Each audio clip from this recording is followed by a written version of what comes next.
Step into Value Zone Hypermart Button. Welcome to Suman TV. బంగారం అంటే ఇష్టపడని వాళ్ళు ఎవరు ఉండరు. బంగారం అంటే అందరికీ ఇష్టమే.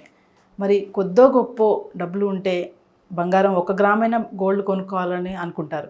మరి ఆ గోల్డ్ కొనుక్కునే విషయంలో 1 గ్రామ్ అయినా సరే అది ప్యూర్గా ఉందా, ఎలాంటి గోల్డ్ తీసుకోవాలి, ఎన్ని క్యారెట్స్ ఉంది, అది రియల్ గోల్డా నకిలీయా అని చాలా మనము టెస్ట్ చేస్తాం కదా గోల్డ్ కొనడానికి వెళ్ళినప్పుడు. మరి అలాంటి విషయాలన్నీ మనతో షేర్ చేసుకోవడానికి మనతో ఉన్నారు శ్రీనివాసరాజు గారు, జ్యువెలరీ డిజైనర్. సార్ని అడిగి మరిన్ని విషయాలు తెలుసుకుందాం. నమస్తే సార్. నమస్తే అండి. సార్, గోల్డ్ ఇప్పుడు మనం బంగారు షాప్కి వెళ్ళినప్పుడు అది ప్యూర్గా ఉందా లేదా, అది నకిలీదా, నిజమైన గోల్డేనా అని తెలుసుకోవాలంటే మా వ్యూవర్స్ కోసం. ఇన్ఫ్యాక్ట్ గోల్డ్ మనం 2 రకాలుగా కొంటూ ఉంటామండి. ఇన్వెస్ట్మెంట్ అనుకున్నప్పుడు 24 క్యారెట్స్ బిస్కెట్ కొనుక్కుంటూ ఉంటాం. కాయిన్స్ లేదా కాయిన్స్ రూపంలో కొనుక్కుంటూ ఉంటాం. అదే ఆర్నమెంట్స్ ధరించడం కోసం అనుకోండి, షాప్స్లో ఆర్నమెంట్స్ రూపంలో కొంటూ ఉంటాం.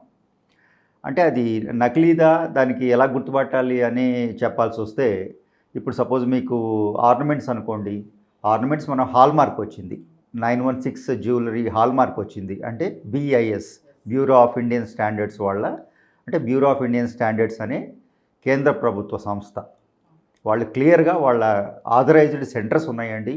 ఆ సెంటర్స్ కూడా మనం చెక్ చేసుకోవాలి ఎక్కడ హాల్మార్క్ చేస్తున్నారు అని. అది వాళ్ళ నెంబరు అన్నీ ఉంటాయి. ఈజీగా మనం నెట్లో కూడా యాక్సెస్ చేయొచ్చు. గూగుల్లో కొట్టినా వాళ్ళ కంప్లీట్గా ఆథరైజ్డా కాదా ఆ సెంటర్ అనేది కూడా ఈరోజు మనకి అవైలబిలిటీలో ఉంది. సో ఆ విధంగా మనం హాల్మార్క్ సెంటర్లో, ప్రాపర్ ఆథరైజ్డ్ హాల్మార్క్ సెంటర్లో హాల్మార్క్ జరిగిందా అని ఒకటి చెక్ చేసుకుంటే ఆర్నమెంట్ కొనటంలో మనం 99% సేఫ్గానే ఉంటామండి. అందులో ఎటువంటి ఇబ్బంది పడవలసిన అవసరం ఉండదు. వేరాజ్ మీరు ప్యూర్ గోల్డ్ కొనేటప్పుడు నేను ఎప్పుడు చెప్తుంటానండి, 916 కాయిన్స్ కన్నా ప్యూర్ కాయిన్స్ కొనుక్కోండి. సపోజ్ ఏదైనా అక్షయ తృతీయ వచ్చింది, 1 గ్రామ్, మీరు అన్నట్టు 1 గ్రాము, హాఫ్ గ్రామ్ అయినా ఆ రోజు కొనుక్కుని పెట్టుకుందాం అనుకుంటారు. అది ఆర్నమెంట్ కాదండి, ఒక ఇన్వెస్ట్మెంట్ అని చెప్పొచ్చు. ఇన్వెస్ట్మెంట్ అంటే మీకు ఫ్యూచర్లో ఆ కాయిన్స్ అన్నీ రేపు ఏదైనా ఆర్నమెంట్ కొనుక్కునేటప్పుడు ఇవన్నీ ఎక్స్చేంజ్ చేసి మీరు ఆర్నమెంట్ కొనుక్కునే అవకాశం ఉంటుంది. సో అప్పుడు మీరు 22 క్యారెట్స్ కొనడం కన్నా 24 క్యారెట్స్ బిస్కెట్ కొనుక్కోండి. ఓకే, బిస్కెట్ ఇన్ సెన్స్ క్లియర్గా చెప్తున్నానండి, కాయిన్ కాదు, బిస్కెట్ కొనుక్కోండి. కాయిన్స్ 99% ఎప్పుడు మీకు 916 వస్తాయి, 22 క్యారెట్స్. దాని మీద ఏదో లక్ష్మీదేవి బొమ్మ, ఏదో ప్రింటింగ్ అది ఉంటుంది. అది చూడటానికి అందంగా ఉంటాయి. చక్కగా గ్రామ్ అయినా ఇంత ఎడల్పుగా చక్కగా కాయిన్ లాగా కొట్టి చూడటానికి కూడా బాగుంటుంది. ఎలా అయినా నేను చిన్న గోల్డ్ ముక్క ఇచ్చి ఇది గోల్డ్ అంటే మీకు అది ఎంత చిన్నది ఉంటుందండి, 24 క్యారెట్స్. చూడటానికి దాయటం కూడా కష్టం. అదే కాయిన్ అనుకోండి, చక్కగా మీకు ఏదైనా మీరు దాచుకోవడానికి బాగుంటుంది, కవర్లో పెట్టిస్తే నీట్గా చూడటానికి, ఎవరికైనా గిఫ్ట్ ఇవ్వడానికి కూడా బాగుంటుంది అనుకుంటారు. బట్ అందంగా లేకపోయినా చిన్న గోల్డ్ ముక్క కొనుక్కోండి. 24 క్యారెట్స్ బులియన్ బిస్కెట్ నుంచి కట్ చేసి ఇస్తారు మార్కెట్లో. ఓకే, ఆ రోజు గోల్డ్ రేట్ చూసుకోండి, చక్కగా గోల్డ్ ముక్క కొనుక్కొని దాచుకోండి. కాయిన్ కొనుక్కోవద్దని ఎందుకు అంటున్నాను, కాయిన్ ఎందుకు చూడటానికి బాగుంటుంది, దాచుకోవడానికి కూడా బాగుంటుంది, బట్ కాయిన్ వద్దంటున్నాను. ఎందుకు వద్దు అన్నప్పుడు, కాయిన్స్ జనరల్గా ఈ బిస్కెట్ని కరిగించి మనకి 22 క్యారెట్స్లో పోసి మీకు ఆ డై చేసి దాని మీద ముద్ర అది వేసి ఇస్తారండి. దాన్ని మీకు అలా ఆ ఫామ్కి రావాలి అంటే కంపల్సరీగా 8% సిల్వర్ కలవాలి. ఆ 22 క్యారెట్స్ని, ఆ 24 క్యారెట్స్ని 22 కింద మార్చి కాయిన్ చేస్తారు జనరల్గా మీకు మార్కెట్లో ఇవ్వాలి అన్నప్పుడు. సో అందులో మళ్ళీ మీకు డెఫినెట్గా ఎక్స్ట్రా ఛార్జెస్ ఉంటాయండి.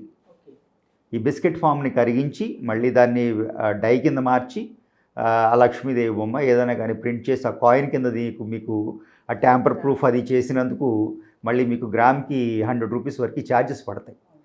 రేపు మీరు ఎక్స్చేంజ్కి వెళ్ళినప్పుడు మీకు ఏ విధంగానూ ఈ 100 రూపీస్ రావు. ఈ 3%, 4% ఏదైతే ఉందో తీసుకుంటారో కాయిన్ కొనేటప్పుడు, అది మీకు ఎక్స్చేంజ్లో ఏమి రాదండి. వాళ్ళు దాన్ని కంప్లీట్గా మీరు ఎక్స్చేంజ్ రేపు ఆర్నమెంట్ కొనడానికి వెళ్ళినప్పుడు ఒక జస్ట్ గోల్డ్ వాల్యూ మాత్రమే తీసుకుంటారు తప్ప, అప్పుడు మీరు కొన్నప్పుడు పడ్డ ఛార్జెస్ మీకు ఈరోజు అప్లికబుల్ ఉండవు. సో అక్కడ లాస్ అయిపోతూ ఉంటారు. సో నా సజెషన్ ఏంటంటే, మీరు ఇన్వెస్ట్మెంట్ పర్పస్లో ఆస్పిషియస్ డే రోజు కొనుక్కునేటప్పుడు గోల్డ్ ముక్క కొనుక్కోండి. బులియన్ ముక్క, బిస్కెట్ ముక్క అంటాం మనం మార్కెట్లో వాడుక భాషలో. సో ఆ వాడుక భాషలో చెప్పిన విధంగా బిస్కెట్ ముక్క కొనుక్కొని పెట్టుకోండి, చక్కగా దాచుకోండి. 10 గ్రాములు అయిన తర్వాత మీరు చక్కగా దాన్ని ఆర్నమెంట్కి వెళ్ళినప్పుడు అప్పుడు ఎంత జాగ్రత్తగా దీన్ని ఎక్స్చేంజ్ చేసుకోవాలనేది కూడా ఒక సబ్జెక్ట్ అండి. ఓకే, మీరు మీరు ఆర్నమెంట్ తీసుకునేటప్పుడు ఆ రోజు ఆ ఆర్నమెంట్ 22 క్యారెట్స్ ఉంటుంది, బట్ మీరు ఇప్పుడు ఇస్తున్నది 24 క్యారెట్స్. సో 8% ఆల్రెడీ మీరు ప్లస్ ఇస్తున్నారు అవతల ఆర్నమెంట్ కొనుక్కునే ప్లేస్లో. సో అది జాగ్రత్తగా చూసుకుని ఆ 8% ఆ వేస్టేజ్లో మైనస్ చేసుకుని మీరు ఆ రోజు ఆర్నమెంట్ ఎక్స్చేంజ్ చేసుకోండి. సో 1 గ్రామ్ తీసుకున్న బిస్కెట్కే వెళ్ళాలంటున్నారు, కాయిన్గా తీసుకోవద్దు. వద్దండి, దానివల్ల కొంచెం మనం ఏంటంటే రేపు దాన్ని ఎక్స్చేంజ్ చేసినప్పుడు ఉపయోగం ఉండదు, చార్జెస్ పడతాయి మీకు. అంటే లక్ష్మీదేవి బొమ్మ అది ఉందని తీసుకుంటాం, అసలు బంగారం అంటేనే లక్ష్మీదేవి, స్పెషల్గా దాని మీద మళ్ళీ లక్ష్మీదేవి ప్రింట్ చేయవలసిన అవసరం కంపల్సరీ ఉండదు. ఇప్పుడు ఈ అక్షయ తృతీయ ఇలాంటి టైంలో ఖచ్చితంగా లేడీస్ ఏంటంటే అదే లక్ష్మీదేవి బొమ్మ ఉన్న ఒక కాయిన్స్ తీసుకోవాలి ప్రయారిటీ అనుకుంటారు. ఆ రోజు ఖచ్చితంగా గోల్డ్ కొనాలి కాబట్టి. సో ఆ టైంలో కూడా కాయిన్కి వద్దు, బిస్కెట్కే వెళ్ళాలి. ముక్క కొనుక్కోవటం మీకు ఈజీగా, మీరు బెనిఫిట్లో ఉంటారండి. దాచుకోండి, చక్కగా దాచుకుంటే ఒక కవర్లో పెట్టి ఎక్కడైనా దాచేసుకుంటే సరిపోతుంది. సార్ ఇప్పుడు ప్యూర్ గోల్డ్ అని అనుకున్నాం కదా సార్, ఇప్పుడు కొంతమందికి నాలెడ్జ్ ఉండదు గోల్డ్ అది ప్యూరా, అది ఎలా చెక్ చేస్తారంటారు అసలు? పర్టికులర్గా ఒక ఆథరైజ్ సెంటర్స్ ఉన్నాయండి, అంటే బులియన్ మాత్రమే అమ్మే కొంతమంది డీలర్స్ ఉన్నారు సిటీలో. అంటే బ్యాంక్ నుంచి వాళ్ళు కొంటారండి, కొని మీకు ఇస్తారు. జనరల్గా మీరు బ్యాంక్ వెళ్ళి 1/2 గ్రాము 1 గ్రాము మీకు కట్ చేసి ఇవ్వరండి బ్యాంక్లో. కనీసం ఒక 100 గ్రామ్స్ ముక్కలు కొనవలసి ఉంటుంది. బట్ అంత కొనటం వీలు పడదు కదా. మీరు యాజ్ ఎ రిటైలర్ మీరు కొనుక్కోవాలి అన్నప్పుడు సిటీలో కానివ్వండి, గోల్డ్ షాపుల్లో కూడా ఆ బులియన్ పీస్ ఇస్తారండి. బులియన్ ముక్కు ఉంటుంది, 100 గ్రామ్స్ 999 బిస్కెట్ వస్తుంది క్లియర్గా. అవి మీకు చెప్పాలి అంటే సూసీ అని కొన్ని బ్రాండ్స్ ఉన్నాయండి. అలాగే మన ఇండియన్ బ్రాండ్ చెప్పాలి అంటే MMTS, ఇవి ఇలా మీకు పర్టికులర్ బ్రాండ్స్ ఉన్నాయి.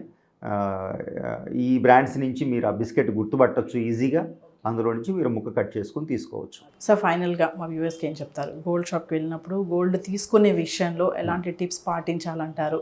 అంటే పెద్దగా ఐటెం కొనకపోయినా చాలామంది అనుకున్నట్టుగా మిడిల్ క్లాస్ వాళ్ళు కొంచెం అమౌంట్ ఉందంటే గోల్డ్ కొనుక్కోవాలి, రేపు ఇన్వెస్ట్మెంట్ పర్పస్ యూజ్ చేసుకోవచ్చు అనుకుంటారు. అలాంటి వాళ్ళకి మీరు ఇచ్చే సలహాలు ఏముంటాయి గోల్డ్ కొనే విషయంలో? మీరు అదేనండి, ఇన్వెస్ట్మెంట్గా చేసుకోవాలి, చిన్న చిన్న మొత్తాలుగా దాచుకుని ఒకసారి ఆర్నమెంట్ కొనుక్కోవాలి అనుకున్నప్పుడు మాత్రం నేను చెప్పిన విధంగా కాయిన్స్ కన్నా బిస్కెట్ ముక్క రూపంలో కొనుక్కోండి. ఆ రోజు గోల్డ్ రేట్ ఈరోజు నెట్లో కొట్టినా దొరుకుతుందండి. ఆ GST ఏదో 3% ఉంటుంది, దానికి యాడ్ చేస్తారు.